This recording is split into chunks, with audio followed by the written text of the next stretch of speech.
Ah, gostei de ver. Isso. Todo mundo com a Bíblia. Vamos lá. Vamos dar um mergulho na Bíblia. Quem gosta de dar um mergulho na Bíblia? Eu também. Apocalipse. Louvado seja Deus, igreja. Estamos aqui na igreja Deus Amor do Fonseca. A igreja está sobremaneira alegre hoje. E não dá para entender, porque eu, por exemplo, já molhei o sapatinho aqui. Minha mãe está dizendo que esse sapato vai desmanchar no meu pé. Vamos ver se vai se cumprir a profecia. Todos digam amém. Apocalipse. Praga de mãe pega, né? E profecia de mãe cumpre-se, né? Muita reverência para a mamãe, né? A minha está com 90 anos. Até hoje ela puxa minha orelha. Minha orelha é grande assim, irmão, não é à toa não, viu? Isso. Que Deus abençoe. Apocalipse, vamos ler. Que Deus abençoe. Vamos abrir, igreja amada, o livro de Apocalipse. O último livro, né? Capítulo, eu não vou me aprofundar muito não, porque fica muito indigesto. Vamos só sobrevoar o Apocalipse e vamos entrar dentro do contexto que a gente está vivendo hoje, porque aí fica mais fácil. Até a pessoa, né, que não tem muita leitura da Bíblia vai entender. Amém? Então vamos abrir em Apocalipse 14. Pronto, vamos pegar mais leve. Eu ia pegar pesado hoje, mas falei, não, Jesus, hoje o povo enfrentou a chuva, né? O povo fez um esforço. Não é momento para pegar pesado, né? Tem que pegar pesado com aqueles que são feitos de papel, que não vêm para a igreja quando chove. Esse tem que pegar pesado, né? Eles não estão aqui. Amém? É crente de papel, né? Apocalipse capítulo 14. Quem nos visita pela primeira vez, faz um sinal com a mão. Pela primeira vez, todos já conhecem, né? Vamos ler. Irmão Miguel, a primeira vez.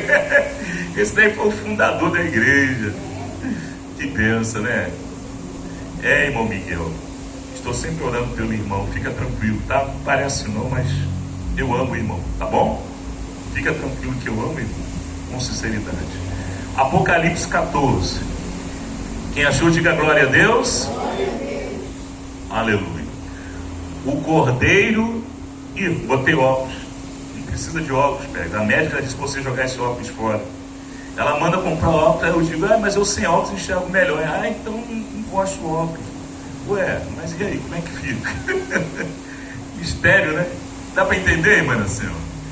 Não dá para entender. A doutora, amanhã eu tenho consulta com ela. Manda comprar o óculos, né? Eu compro o óculos, eu digo que sem óculos eu enxergo melhor. Ela diz, então não gosto do óculos. Tá bom. Dá para entender?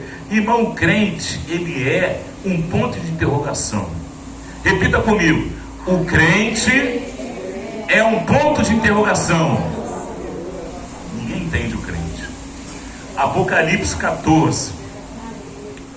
O cordeiro e os seus remidos no monte de Sião.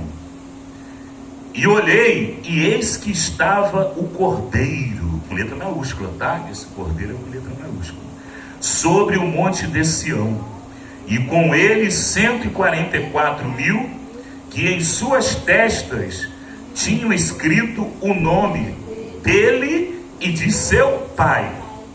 Tá vendo? E ouvi uma voz do céu, como a voz de muitas águas, e como a voz de um grande trovão, e uma voz de arpistas que tocavam com as suas harpas e cantavam como cântico novo diante do trono e diante dos 4 animais e dos anciãos, e ninguém podia aprender aquele cântico, senão os 144.000 que foram comprados da terra. Vamos orar para Deus revelar essa palavra. Em tuas mãos, Senhor, canta. Eu me coloco agora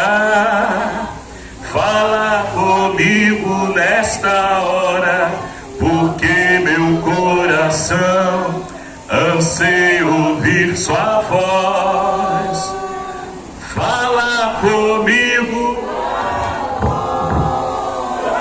Senhor, fala comigo agora. Senhor, fala comigo nesta hora, porque meu coração anseia ouvir tua voz. Irmãos, vamos ler a Bíblia, vamos meditar na Bíblia. Pode se assentar, vamos examinar a Bíblia. Pode bater palmas e dar glória a Deus, igreja. Aleluia!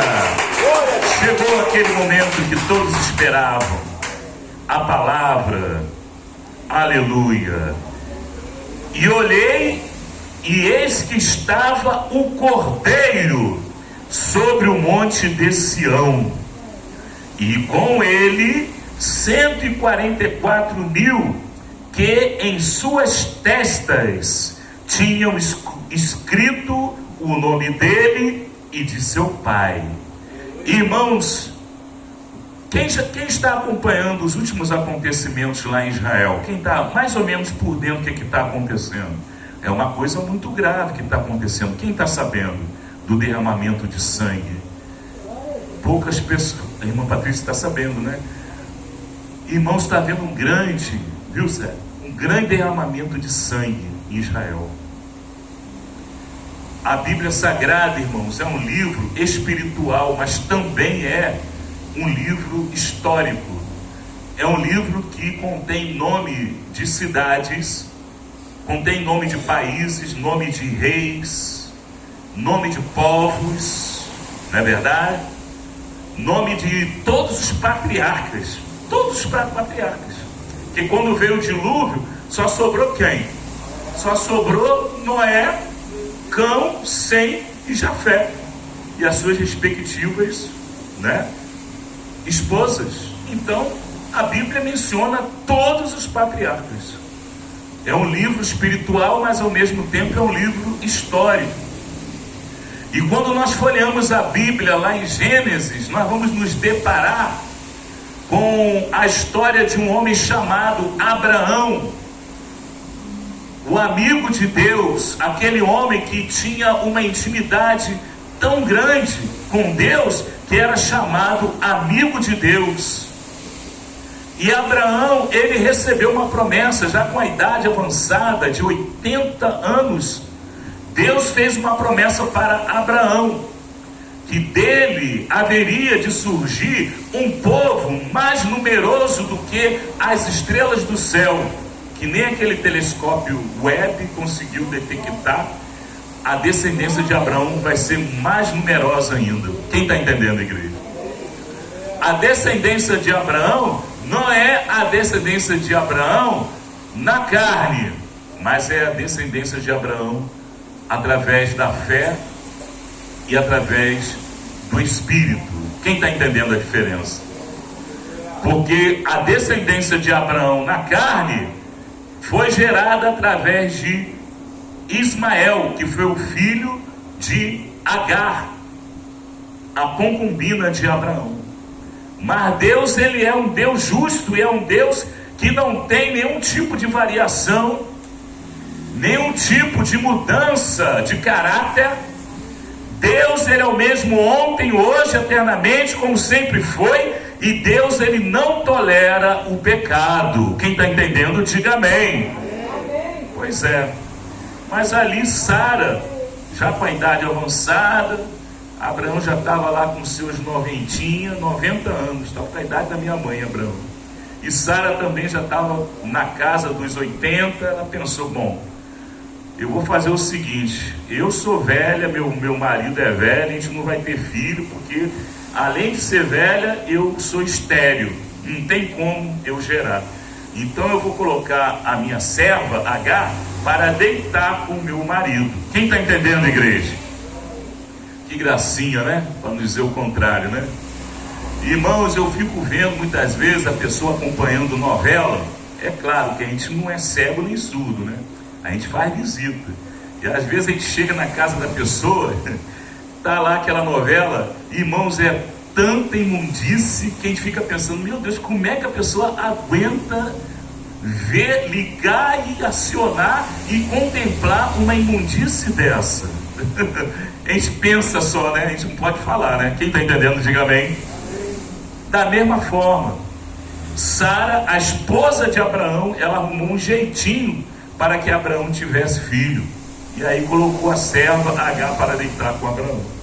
Aí aquela serva engravidou e ali ela gerou Ismael. E ali Ismael cresceu e com a idade de 12 anos, Sara engravida. Olha aí, olha a encrenca.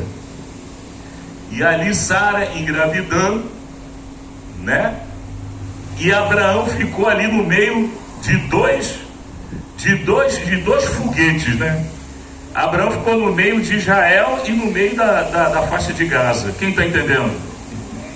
Foguetes para todo lado.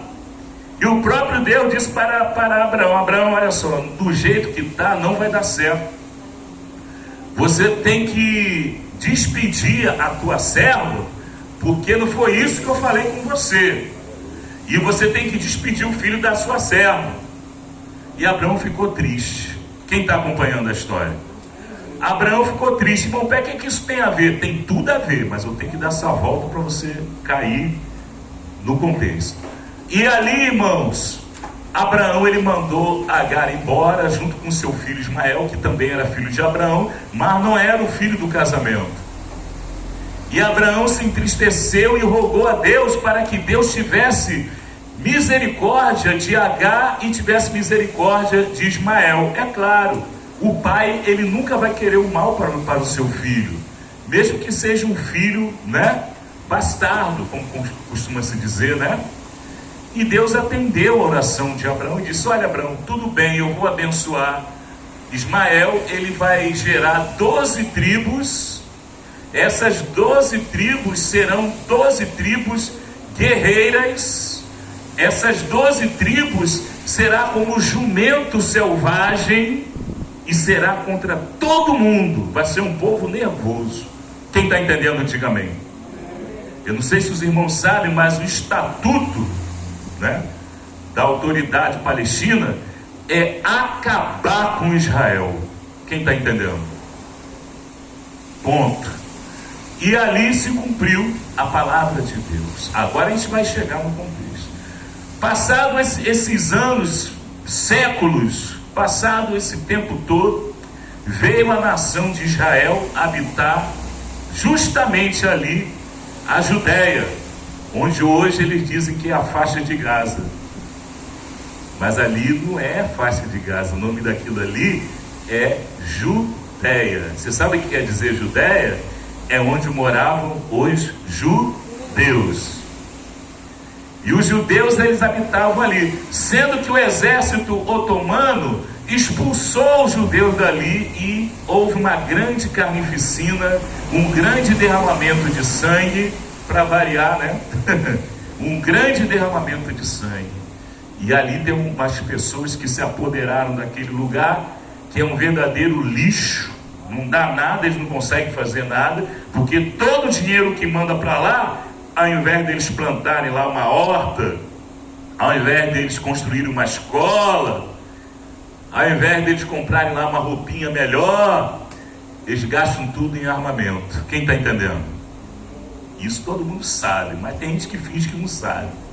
E hoje, irmão, nós estamos diante de uma guerra religiosa. Alguns dizem que já é a Segunda Guerra, alguns já dizem, porque já tem muitos países envolvidos, né? A Turquia ontem fez um pronunciamento pesado. Milhares de pessoas, uma multidão. Imagina o Maracanã cheio, imaginou? Multiplica por 100. E ali o presidente da Turquia dizendo que tem que destruir Israel.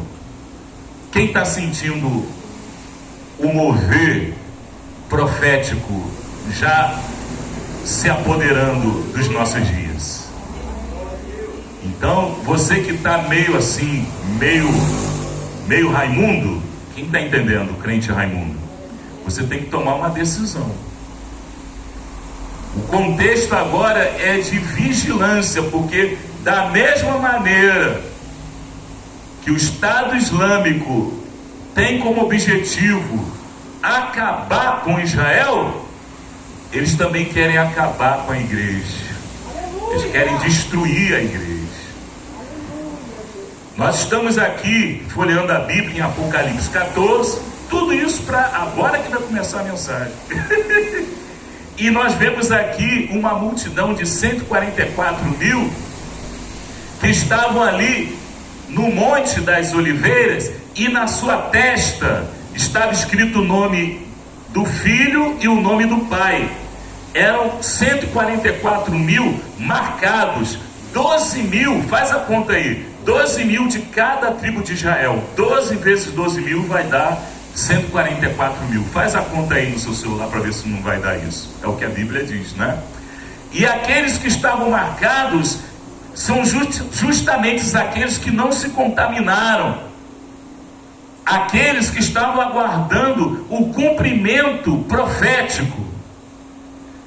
O relógio profético, ele não para, irmãos. O relógio profético, ele está girando na velocidade do Espírito Santo. Eu me lembro que o missionário Davi Miranda, ele dizia que o relógio de Deus, a velocidade dele era de acordo com as almas que iam aceitando a Jesus. Quanto mais alma ia aceitando a Jesus, o relógio acelerava. Quem se lembra disso, do tempo do missionário? Você lembra, Patrícia? Pois é, se lembra? E é verdadeiro, irmãos. O relógio de Deus não é igual ao nosso relógio. Não é igual ao relógio do irmão Pérez. De vez em quando tem que mandar trocar a bateria. Quem está entendendo, diga amém. Irmãos, e os 144 mil eram do povo de Israel, que estavam aguardando o cumprimento dessa palavra. Mas Deus, ele tem uma contenda com o povo dessa terra.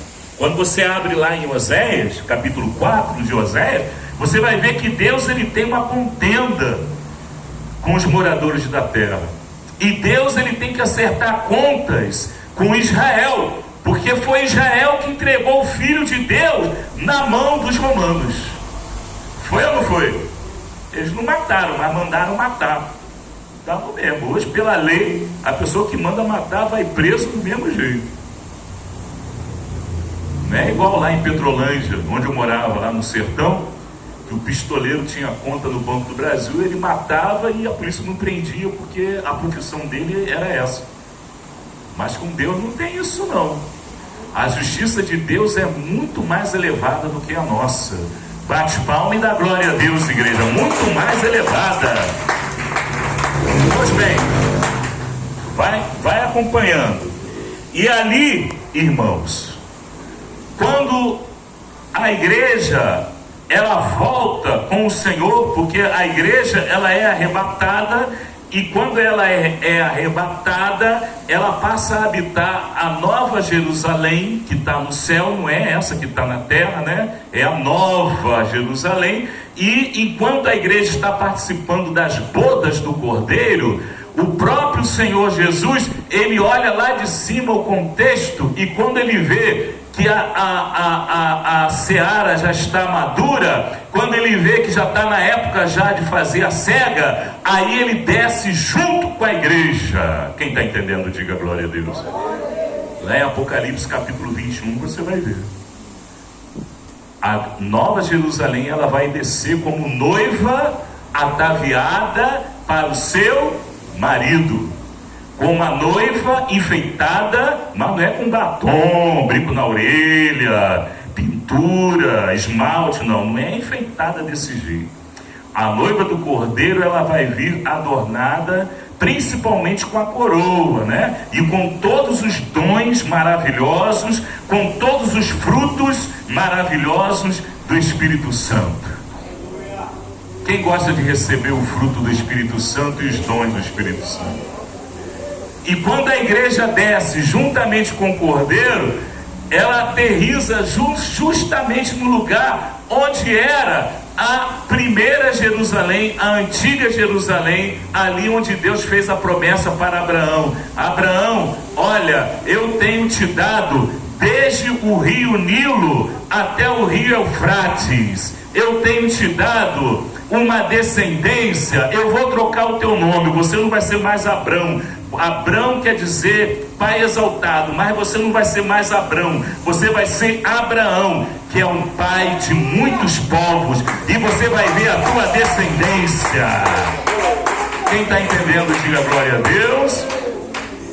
Quem é a descendência de Abraão? Somos nós, somos nós. Abraão, ele foi justificado pela, quero ver quem vai falar direitinho, pela fé. Então, os filhos de Abraão, eles também são recebidos pela fé.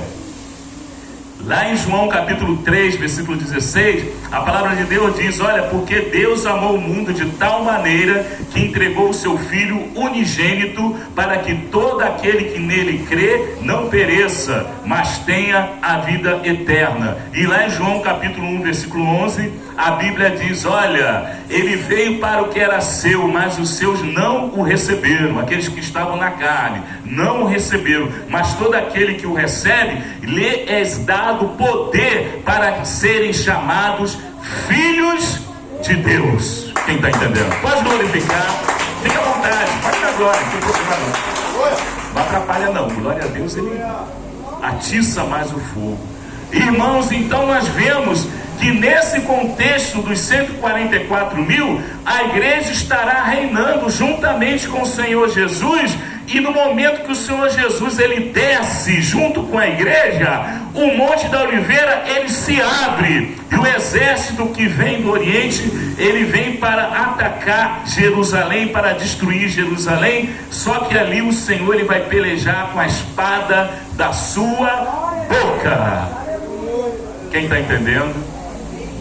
Essa palavra que é pregada, irmãos, para algumas pessoas, incomoda ao ponto dessas pessoas ficarem até mesmo raivosas, porque é uma espada que fere lá aonde justamente o pecado está escondido. Quem está entendendo? Levanta a mão.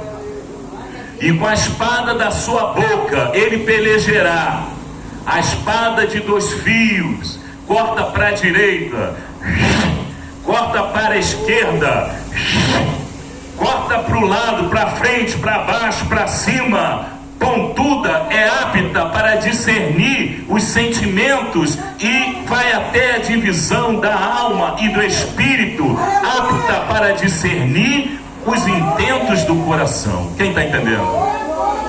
Com essa palavra que sai da boca do Senhor, o exército que vem do Oriente para atacar, para destruir Israel, e o exército de Gog e Magog que se levanta da redondeza da terra para destruir o povo de Israel, ele é lançado lá no lago de fogo, onde já está a besta, o falso profeta, queimando. Quem está entendendo, diga amém. Queimando. E ali, irmãos, a alegria, o cântico, como Deus ele se alegra quando a igreja canta, louva, não para mostrar, né, alguma coisa. Eu fiquei feliz a irmã Iracema louvando. Eu nunca vi a irmã Iracema louvar a primeira vez. Também Tuni fez uma pressão ali, né, Tuni? Falei, irmã Iracema, vai lá, vai nessa tua força, não foi? Eu te ajudo, vai lá. E foi uma benção, fogo caiu. Não é verdade?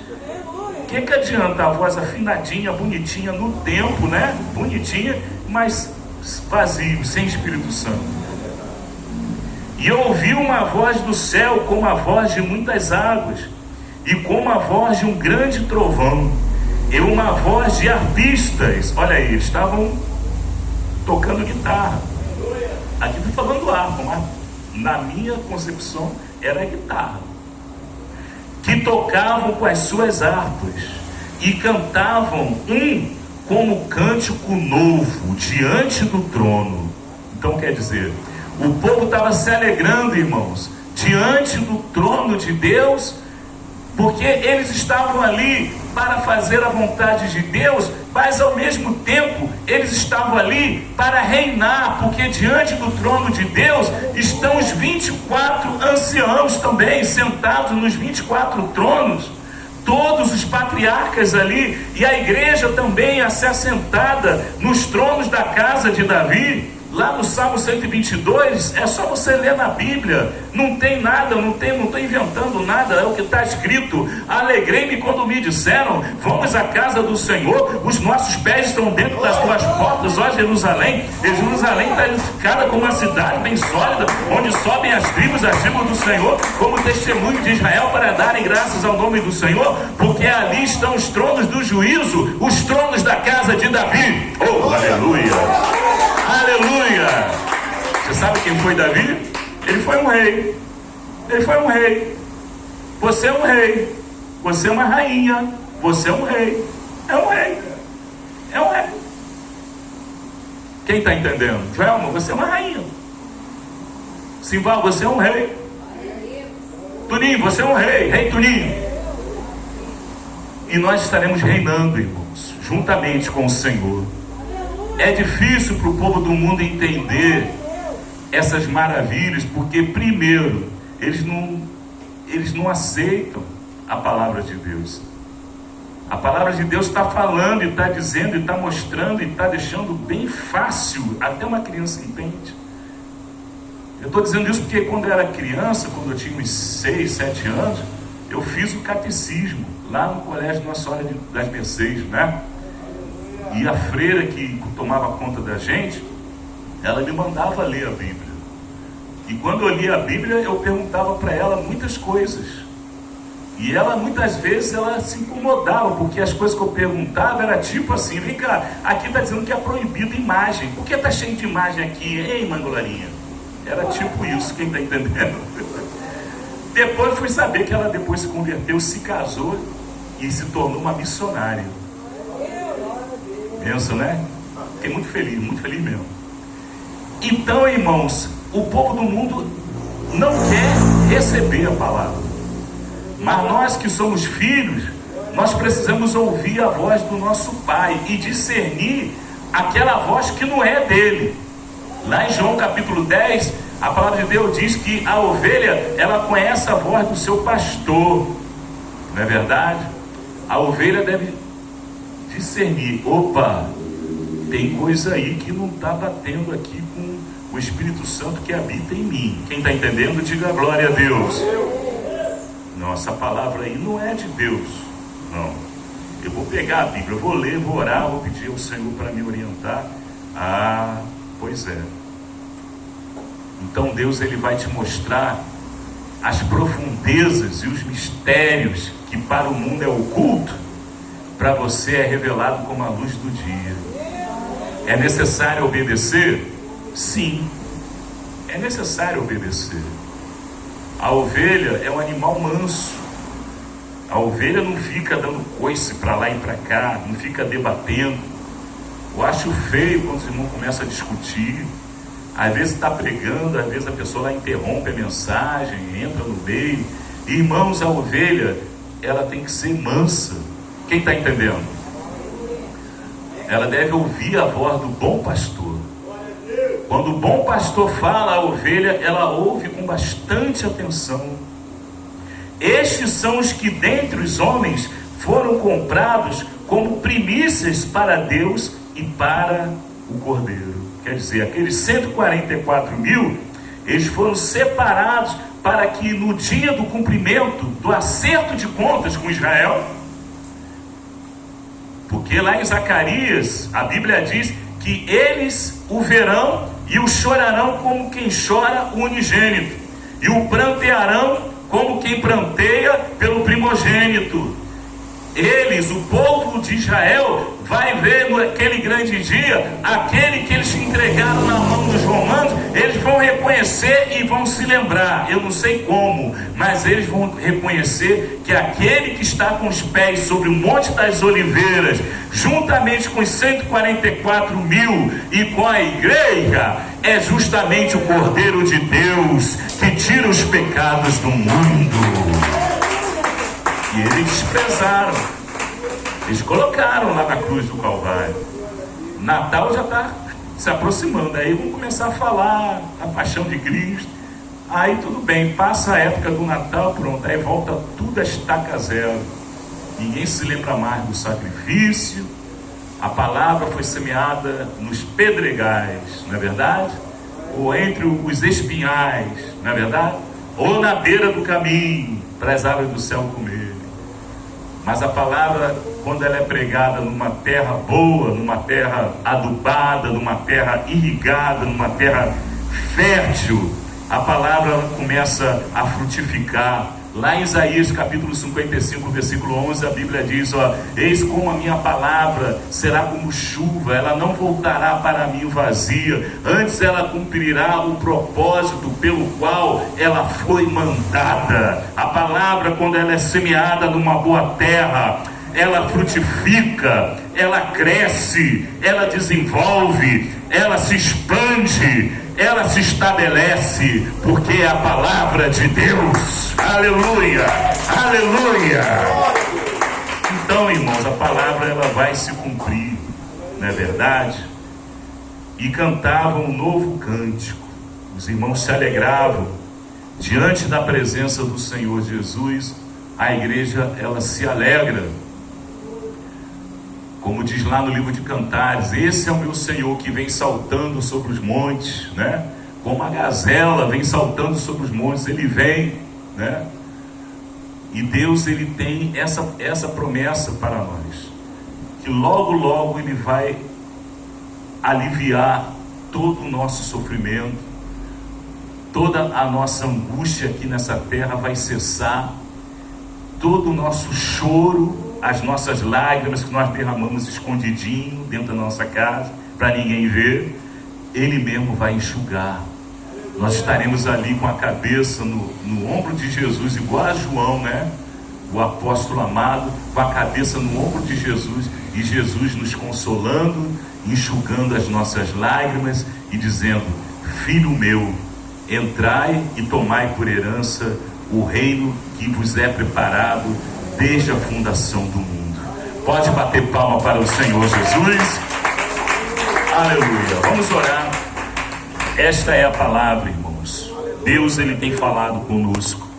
Ele tem nos dado essa